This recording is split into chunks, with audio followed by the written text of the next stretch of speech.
Hello. അപ്പം ഞാൻ ജോലി ചെയ്യുന്നവിടുത്തെ ഞങ്ങളുടെ ഗഫൂർക്കേൻ്റെ ഒരു സന്തോഷം പങ്കുവയ്ക്കുകയാണ് കേട്ടോ. വേറെ ഒന്നുമല്ല, ഇതാണ് നമ്മുടെ ഗഫൂർക്ക, നമ്മുടെ സ്വന്തം ഗഫൂർക്ക. ഗഫൂർക്ക ഇന്ന് വളരെയധികം സന്തോഷമുള്ളൊരു ദിവസമായിരുന്നു. ഗഫൂർക്കയ്ക്ക് ഭയങ്കര ആകാംക്ഷയും സന്തോഷമൊക്കെ അടങ്ങിയൊരു ദിവസമാണ്. ആ സന്തോഷം ഞങ്ങൾ നേരിട്ട് കാണും മനസ്സിലാക്കുകയും ചെയ്തു കേട്ടോ. അപ്പോൾ എന്താണെന്ന് ഞാൻ പറയാം. വേറെ ഒന്നുമല്ല, ഗഫൂർക്ക് ഉപയോഗിച്ചുകൊണ്ടിരുന്ന സാംസങ്ങിൻ്റെ പഴയ ഒരു ഫോണായിരുന്നു. അപ്പോൾ അതിൽ എന്നോട് പറയലുണ്ടായിരുന്നു, മോളെ ഇതിനകത്ത് ചാർജ് നിൽക്കുന്നില്ല എന്നൊക്കെ ഇടയ്ക്ക് ഇങ്ങനെ പറയാറുണ്ടായിരുന്നു.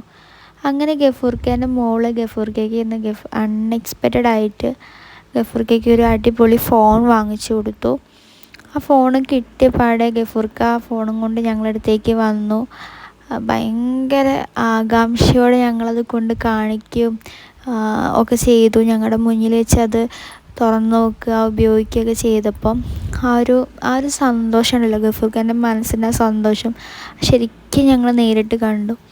അപ്പോൾ ഇത്രയേ ഉള്ളൂ. നമ്മൾ ഇഷ്ടപ്പെടുന്ന പ്രായമായവരും അല്ലെങ്കിൽ നമ്മൾ ഇഷ്ടപ്പെടുന്നവരാണെങ്കിലും അവരൊരു കാര്യങ്ങൾ പറയാണ്ട് ചോദിക്കാണ്ട് നമ്മളത് ഇനി ചെറിയ കാര്യമാണെങ്കിലും നമ്മളത് ചെയ്തു കൊടുക്കുമ്പോൾ അവർ വളരെയധികം സന്തോഷമായിരിക്കും, അവർക്കത് വലിയ കാര്യമായിരിക്കും എന്നുള്ളത് ഞാൻ നേരിട്ട് മനസ്സിലാക്കിയതാണ്.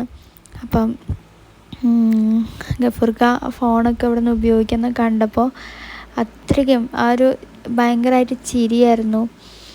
മാഷാ അല്ലാഹ്, എന്ന് ഈ സന്തോഷം ഉണ്ടാവട്ടെ. ഞങ്ങൾക്ക് എല്ലാവർക്കും ഇഷ്ടപ്പെട്ടു.